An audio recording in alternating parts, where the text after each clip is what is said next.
LIC लाया है जीवन उत्सव, जो जीवन भर के लिए दे 10% बीमा राशि के साथ जीवन बीमा। आज ही LICindia.in पर जाएं। नियम और शर्तें लागू। LIC लाया है जीवन उत्सव, जो जीवन भर के लिए दे 10% बीमा राशि के साथ जीवन बीमा। आज ही LICindia.in पर जाएं। नियम और शर्तें लागू। LIC लाया है जीवन उत्सव, जो जीवन भर के लिए दे 10% बीमा राशि के साथ जीवन बीमा। आज ही LICindia.in पर जाएं। नियम और शर्तें लागू।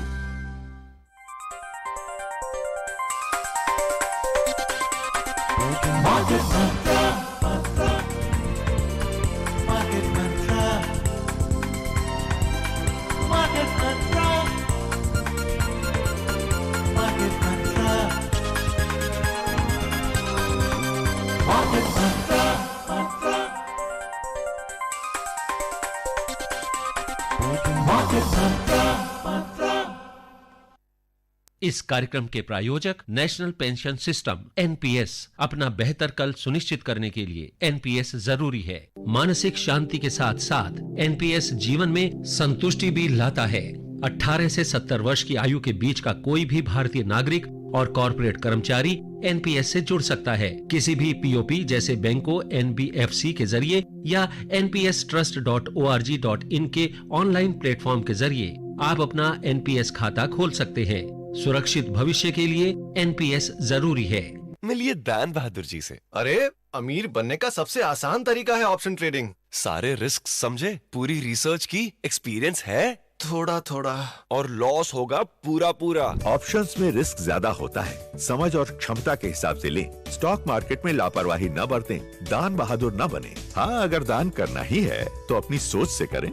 National stock exchange. सोच कर, समझ कर, इन्वेस्ट कर। Welcome to this edition of Market Mantra, the program in which we bring you a complete update on the economic news of the day. I'm Arjun Chaudhary and with me is my co-anchor in Hindi, Amrish Saxena. नमस्कार। आर्थिक खबरों के कार्यक्रम market मंत्र में आपका स्वागत है।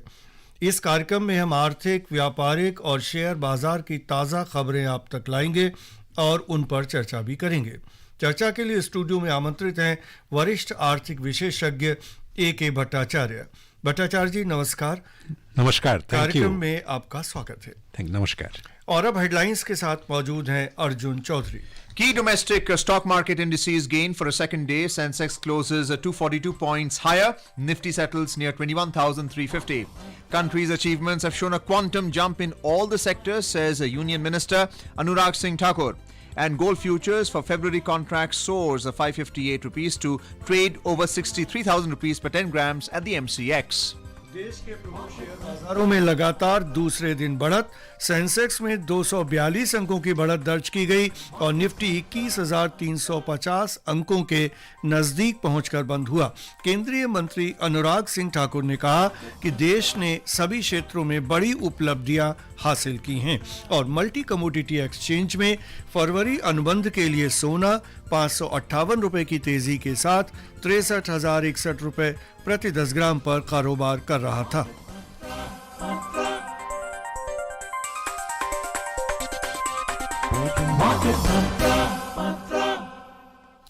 और आज की पहली खबर, देश के प्रमुख शेयर बाजारों में आज लगातार दूसरे दिन बढ़त का दौर जारी रहा और निफ्टी 21,350 अंकों के नजदीक पहुंचकर बंद हुआ।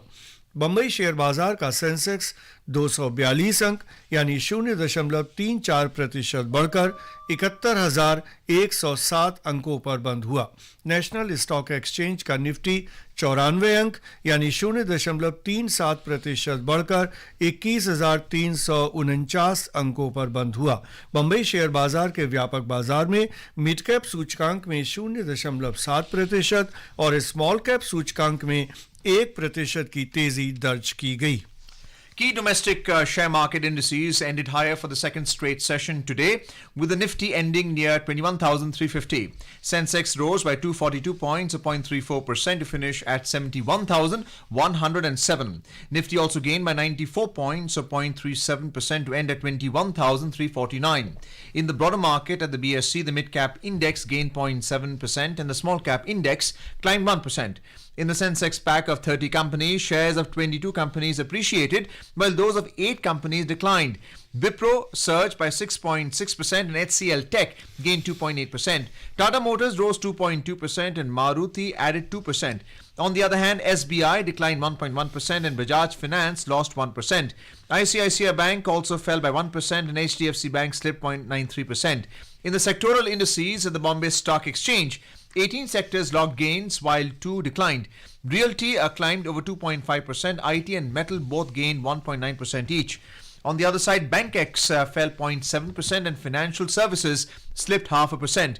The overall market breadth was positive as shares of 2,436 companies appreciated while those of 1,323 declined.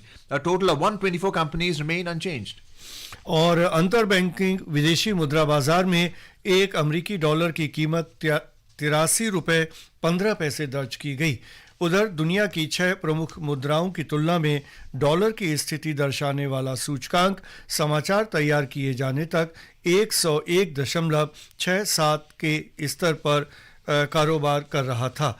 Bhattacharya ji, share बाज़ार की जो हम हाल देख रहे हैं कि करेक्शन के बाद दोबारा वो बढ़ोतरी की ओर जारी है, आप क्या समझते हैं कौन से ऐसे प्रमुख कारक हैं जिसकी वजह से बाज़ार लगातार फिर से बढ़त की ओर है? देखिए, जो डिक्लाइन जो 2 दिन पहले हमने देखी थी, उस डिक्लाइन के कारण को हमें समझना होगा। उसके कारण मेनली जो कोविड के जो नया जो एक जो स्ट्रेन आया था उसको बढ़ने की जो शंका जो थी उससे काफ़ी इम्पैक्ट हुआ। और दूसरा इम्पैक्ट ये था कि जो साल के अंतिम में जो एक प्रॉफिट बुकिंग या जो फॉरेन पोर्टफोलियो इन्वेस्टर्स जो एक अपना एक रीएलोकेशन ऑफ रिसोर्सेज करते हैं उसके लिए वो पैसे निकाल लेते हैं, उससे भी थोड़ा बहुत जुड़ा हुआ था। इस दोनों कारणों से जो पॉजिटिव जो फ्लो मार्केट में थी, पॉजिटिव सेंटिमेंट जो मार्केट में थी, जो कि फेड की जो अनाउंसमेंट थी कि 3 डिक्लाइंस कट्स इंटरेस्ट रेट के कटौती होगी, और ओवरऑल इंडियन इकनॉमी की जो ग्रोथ मोमेंटम जो इंटैक्ट होने की जो उम्मीद तो थी, उसमें थोड़ा बहुत एक इम्पैक्ट आया। पर हमने पिछले 2 दिनों में कल और आज जो देखा है कि जो लॉस 2 दिन पहले हुआ था वो ऑलमोस्ट मोर और लेस रिकवर हो चुका है। कोविड का जो एक शंका जो था, सारे जो इंटरनेशनल एक्सपर्ट्स थिंक वो शंका भी जरा अभी उतनी ज़्यादा नहीं है। लोग समझ रहे हैं कि वो एक सबसेट है उसी ओमिक्रॉन का ही। तो कोविड से जो एक डर था इकोनॉमिक ग्रोथ के ऊपर वो थोड़ा अब कम हुआ है। और जो यूएस फेड की जो स्टैंस जो है वो और भी रीइटरेट की गई है, और जो इंडियन इकोनॉमी की जो ग्रोथ पोटेंशियल जो थी उसको भी अंडरलाइन किया गया है। सारे जो इंडिकेशंस जो आ रहे हैं उसमें ये दिखने को आ रहा है कि जो सिर्फ शायद फाइनेंशियल सेक्टर में थोड़ी बहुत अभी भी एक वॉलेटिलिटी है, उसके लिए मैं समझता हूँ कि जो सारे अदर सेक्टर्स ने आज फिर से नेक्स्ट 2 कंसेक्यूटिव डेज मार्केट को उछाल दी है। पर एक बात हमें ये समझनी होगी कि ये जो मार्केट में जो वॉलेटिलिटी जो है अभी भी बरकरार है, मार्केट अभी भी वॉलेटाइल है ज़्यादा। और मैं समझता हूँ कि हालांकि मार्केट एक इस स्तर के वो बना रहेगा, पर वॉलेटिलिटी नए साल के नए एलोकेशन ऑफ रिसोर्सेस में जो फॉरेन पोर्टफोलियो इन्वेस्टमेंट करते हैं वो फर्स्ट वीक ऑफ जनवरी तक यही हाल चलता रहेगा। AKB, as we fondly call you, Mr. Bhattacharya, year-end correction is what we are seeing right now. We know the FIIs have invested over $6 billion into the market. They're looking to book their profits now for a variety of reasons, as you just stated. So, for the small investor, what is the mindset right now? If they are looking to, should they be looking to exit? Should they be looking to hold?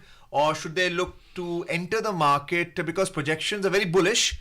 But what would you advise a small investor? What is the range of the correction? It's a very important question that you have raised. For the small investor, the perspective has to be influenced by a couple of considerations. Number one, what is the outlook? What is the staying power? That is number one. If the small investor is willing to stay on in the market with the leeway of keeping his capital, his money invested in the market for a longer period of time, there is no need to panic at all.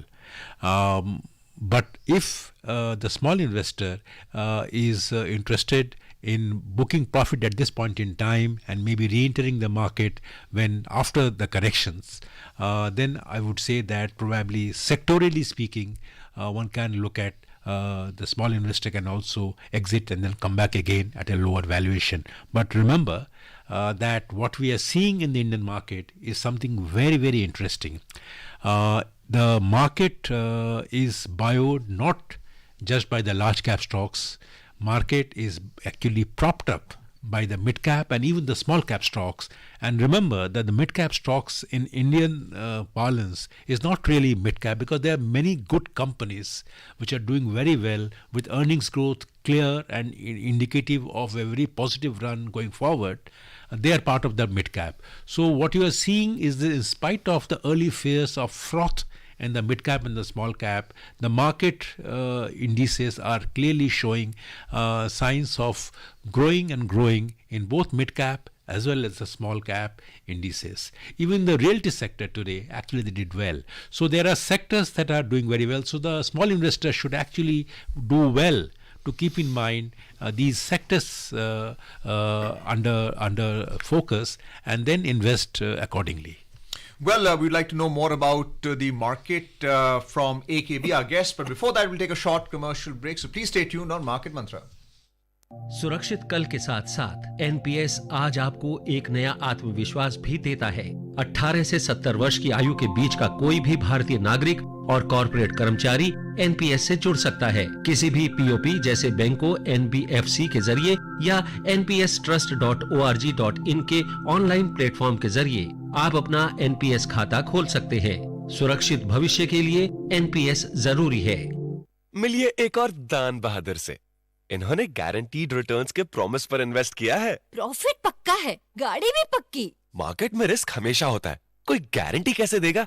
आप छोड़ो ना। और आप हाथ धो लो पैसों से। Guaranteed returns धोखा है। स्टॉक मार्केट में लापरवाही न बरतें, दान बहादुर न बने। हाँ, अगर दान करना ही है तो अपनी सोच से करें। National stock exchange. सोच कर, समझ कर, इन्वेस्ट कर। Welcome back to Market Mantra. After that short commercial break, AKB, our special guest on this program, Mr. Bhattacharya, you spoke about how careful the small investor has to be because of the year-end issues related to the stock market. What is the futures and options market telling you? You have the weekly expiry, you have the monthly expiry. Some idea in terms of what's going to happen in the cash market starting the new year? Well, I think a lot of imponderables are there in the trend of the markets from next year, and the key imponderable is what kind of allocations that the Indian stock markets get from the foreign investors. That's very, very important.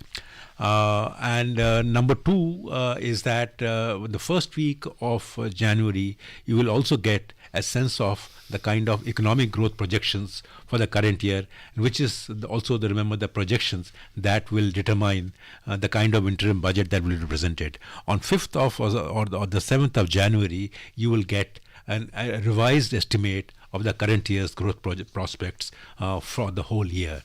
And that and given the fact that all major companies are giving signs of the earning growth prospects remaining intact at the same level. So therefore, I personally feel earning growth trajectories that will be made available by the first week of January, the economic growth prospects by the first week of January, and by the global portfolio investors, their allocation of resources, that these three factors will hold the key on the way the small investors need to plan their investment strategy for 2024. Also remember that the two imponderable factors will be come into play. One is the kind of money that comes in the first installment from June 2024 through by being India becoming a member of the Global Bond Index. So that will start coming in. That money will come in. And number two is what kind of fiscal policy stance that the interim budget on 1st February adopts. My reading is that the fiscal policy stance will be fairly prudent, because there is no room for playing little lax as far as fiscal consolidation is concerned. Partly also because the global investors are keenly watching that number, that the government meets that 5.9% fiscal deficit number or not, and that will also determine the kind of the rates or the kind of interest that the global bond markets actually generate. So all told, there are quite a few imponderable factors that will determine what kind of stance the small investor should take. Just one brief question before we move on to another story, which is part of our Market Mantra program. AKB, you mentioned about the macro 6.3% IMF estimate of India's GDP, the gross domestic product. But if you look at the stock market clinically today, the FIIs were the net sellers. Do you think the intent is to become the net buyer into the new year? We're talking about 8-9 days from now. And more importantly, how important is the US dollar index? It's at 101, which has been one of the lowest figures that I've seen for the US dollar index, because that's the nature of the currency that they bring into our market. So what is the thinking right now? Well, right now what I see is this, that the FPI is pulling out money is a temporary phenomenon. This is also the end of the year. So this pulling out of the money should not cause any undue concerns. The dollar index getting weaker, it is down today, essentially shows how the internationalization of currency and a kind of democratization of global currencies is taking place. So all told, I would say on the international currency front, this is a sign of flexibility and a sign of strength. And on the question of FPIs pulling out money at this point in time is something that should not rattle or bother us unduly, because remember 2024 will see a different kind of an approach and strategy and stance based on the kind of rating India gets.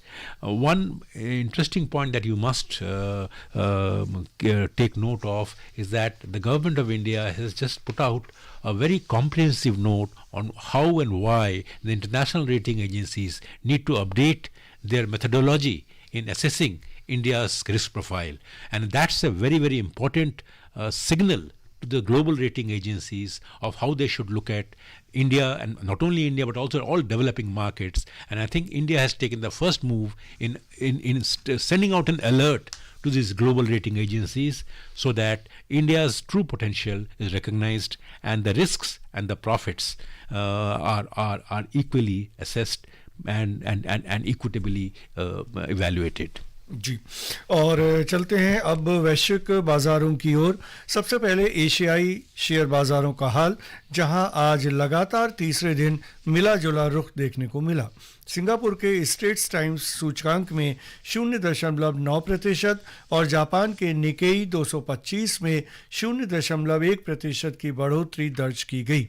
दूसरी ओर Hong Kong का Hang Seng 1.7% और चीन का Shanghai composite index 0.1% तक गिरा। दक्षिण Korea के KOSPI में कोई बदलाव नहीं हुआ। यूरोपीय शेयर बाजारों की ओर चलें तो अंतर्दिवसीय कारोबार में गिरावट का रुख था। सिर्फ लंदन के फुटसी में 0.1% की तेजी दिखाई दे रही थी। जर्मनी का डेक्स और फ्रांस का कैक दोनों में ही अंतिम समाचार मिलने तक 0.2% की कमी चल रही थी। Well, moving on to the US stock markets, key US stock market indices ended higher yesterday as economic data fueled optimism that the Fed Reserve would ease monetary policy and revived investor risk appetite.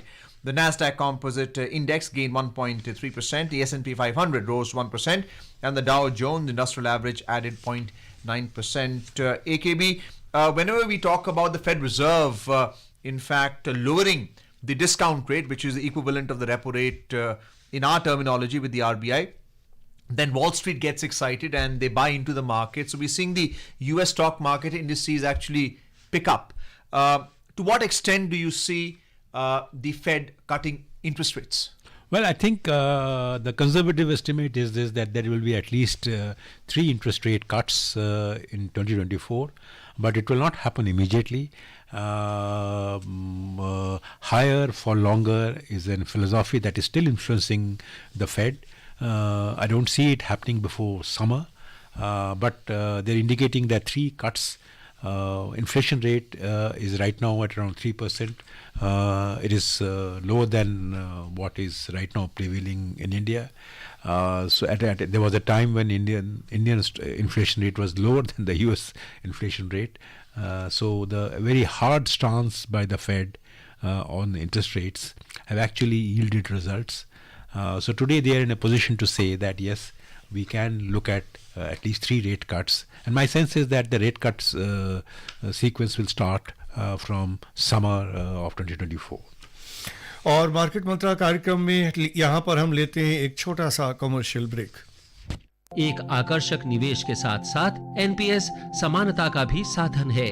18 से 70 वर्ष की आयु के बीच का कोई भी भारतीय नागरिक और कॉर्पोरेट कर्मचारी एनपीएस से जुड़ सकता है. किसी भी पीओपी जैसे बैंकों, एनबीएफसी के जरिए या npstrust.org.in के ऑनलाइन प्लेटफॉर्म के जरिए आप अपना एनपीएस खाता खोल सकते हैं. सुरक्षित भविष्य के लिए एनपीएस जरूरी है. मिलिए दान बहादुर जी से. अरे, अमीर बनने का सबसे आसान तरीका है ऑप्शन ट्रेडिंग. सारे रिस्क समझे, पूरी रिसर्च की, एक्सपीरियंस है, थोड़ा थोड़ा, और लॉस होगा पूरा पूरा. ऑप्शंस में रिस्क ज्यादा होता है, समझ और क्षमता के हिसाब से लें. स्टॉक मार्केट में लापरवाही न बरतें, दान बहादुर न बने. हाँ, अगर दान करना ही है तो अपनी सोच से करें. National stock exchange. सोच कर समझ कर इन्वेस्ट कर. मार्केट मंत्र कार्यक्रम में आपका एक बार फिर स्वागत है. चलते हैं अगली खबर की ओर. केंद्रीय सूचना और प्रसारण मंत्री अनुराग सिंह ठाकुर ने कहा है कि देश बुनियादी ढांचा, अर्थव्यवस्था और अन्य सभी क्षेत्रों में विकास की ओर बढ़ रहा है और निर्णायक बदलाव दिख रहे हैं. वे मेरा भारत अभियान की शुरुआत के बाद युवाओं से संवाद कर रहे थे. सरकार की उपलब्धियों के बारे में उन्होंने कहा कि डिजिटल भुगतान की शुरुआत करके भारत 5वीं सबसे बड़ी अर्थव्यवस्था बन गया है और दुनिया में इस तरह के भुगतान का 48% हिस्सा दर्ज किया है. उन्होंने कहा कि देश में 2014 में केवल 500 स्टार्टअप थे, लेकिन आज भारत तीसरा सबसे बड़ा देश बन गया है जिसके पास स्टार्टअप के लिए इकोसिस्टम है. उन्होंने कहा कि ब्रिटेन को पीछे छोड़ते हुए भारत दुनिया का 5वां सबसे बड़ा देश बन गया है. श्री ठाकुर ने युवाओं से राष्ट्र के विकास में योगदान देने का आह्वान किया. श्री ठाकुर ने कहा कि कोविड महामारी के दौरान उद्योग के लिए 5 लाख करोड़ आवंटित किए गए थे और सरकार की नीतियों ने भारत को इस महामारी से बाहर निकाला. उन्होंने कहा कि मेक इन इंडिया कार्यक्रम से भारत दुनिया में 7वां सबसे बड़ा मोबाइल फ़ोन निर्माता बन गया है. जहां पहले भारत अपने 90% मोबाइल फ़ोन आयात करता था, वहीं अब 80% से अधिक निर्यात कर रहा है. भट्टाचार्य जी, बहुत ही महत्वपूर्ण बातें की हैं अनुराग सिंह जी ने हमारी अर्थव्यवस्था को लेके, और जिस तरह से डिजिटल अर्थव्यवस्था भारत ने बनाई है और स्टार्टअप की दृष्टि से बहुत ही महत्वपूर्ण भूमिका अदा की है. आप क्या और इसमें जोड़ना चाहेंगे? देखिए, जो फाइनेंशियल पेमेंट इंफ्रास्ट्रक्चर जो है, जिसे हम डिजिटल पेमेंट इंफ्रास्ट्रक्चर भी कहते हैं लूजली, इसमें कोई दो राय नहीं है कि पिछले कई सालों में हमने एक आमूल परिवर्तन, एक रेवोल्यूशन जैसी बात हमने देखी है.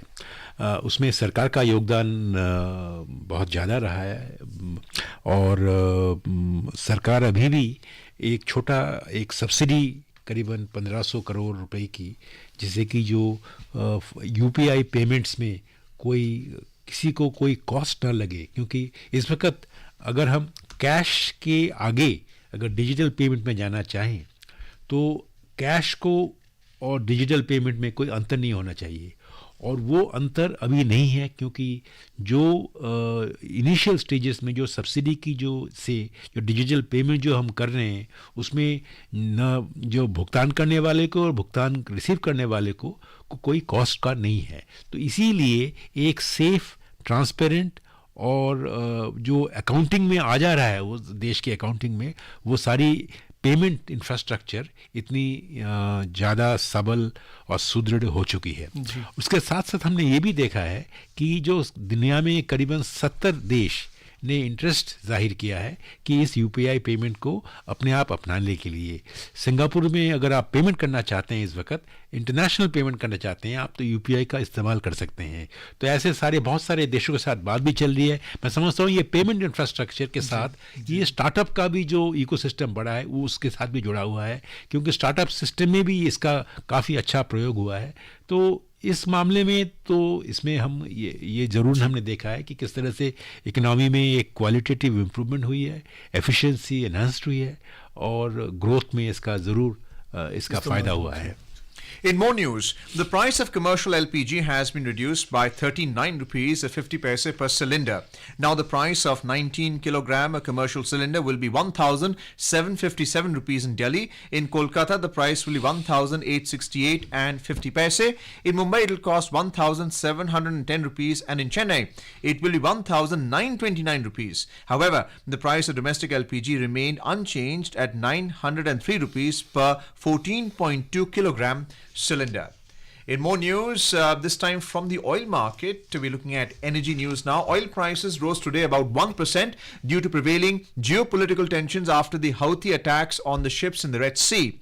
In intraday trade, Brent crude was trading at $80.09 per barrel, while US West Texas Intermediate crude was trading at $74.71 per barrel when reports last came in. AKB, which direction are oil prices likely to go? Very briefly, you have the winter season, and secondly, these type of attacks. How risky is it? My sense is that the oil market has undergone a qualitative change. They are not as vulnerable or susceptible to such global developments. The sources of oil supplies have diversified. As a matter of fact, you would probably be noting that the US is now the world's largest oil producer. So therefore, the US, the OPEC, and Russia and Iran, they are all playing a very important role in the oil market. So therefore, the influence of the oil prices earlier used to have in one percent is not there anymore. जी, और multi commodity exchange में फरवरी अनुबंध के लिए सोना 558 रुपए की तेजी के साथ 63,061 रुपए प्रति 10 ग्राम पर कारोबार कर रहा था। वहीं मार्च अनुबंध वाली चांदी 392 रुपए बढ़कर 75,818 रुपए प्रति किलोग्राम पर चल रही थी। Well, AKB, thank you so much for being with us on the program Market Mantra. Thank you. And before we close, a reminder of the headlines. A key domestic stock market indices gain for a second day. Sensex closes 242 points higher. Nifty settles at 21,350. Country's achievements have shown a quantum jump in all the sectors, says Union Minister Anurag Singh Thakur. Then gold futures for February contracts soars 558 rupees to trade over 63,000 rupees per 10 grams in the MCX. And that's it in this edition of Market Mantra for now. Goodbye. मिलिए एक और दान बहादुर से। इन्होंने guaranteed returns के promise पर invest किया है। प्रॉफिट पक्का है, गाड़ी भी पक्की। मार्केट में रिस्क हमेशा होता है, कोई गारंटी कैसे देगा? आप छोड़ो ना। और आप हाथ धो लो पैसों से। गारंटीड रिटर्न्स धोखा है। स्टॉक मार्केट में लापरवाही न बरतें, दान बहादुर न बने। हाँ, अगर दान करना ही है तो अपनी सोच से करें। National stock exchange. सोच कर समझ कर इन्वेस्ट कर। अपने सुरक्षित भविष्य के साथ साथ वित्तीय स्थिरता के लिए भी एनपीएस पर भरोसा करें। 18 से 70 वर्ष की आयु के बीच का कोई भी भारतीय नागरिक और कॉर्पोरेट कर्मचारी एनपीएस से जुड़ सकता है। किसी भी पीओपी जैसे बैंकों, एनबीएफसी के जरिए या npstrust.org.in के ऑनलाइन प्लेटफॉर्म के जरिए आप अपना एनपीएस खाता खोल सकते हैं। सुरक्षित भविष्य के लिए एनपीएस जरूरी है। इस कार्यक्रम के प्रायोजक नेशनल पेंशन सिस्टम एनपीएस। अपना बेहतर कल सुनिश्चित करने के लिए एनपीएस जरूरी है।